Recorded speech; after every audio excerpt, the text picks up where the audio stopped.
Мен Алишермен танысқанда ол өзімен өзі жүрген жігіт болды.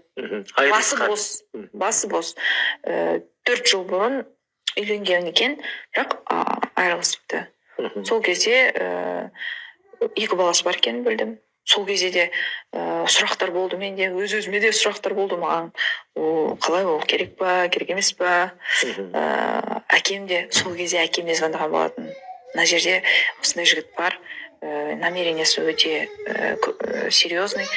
Маған да бәрі устраивает, жақсы кісі. Бірақ та 2 баласы бар деп айтқан болатын. Сол кезде әкем айтты, жақсы ғой деді. Жақсы көріп тұрсаң, неге деді. Неге болмасқа, неге тұрмысқа шықпасқа?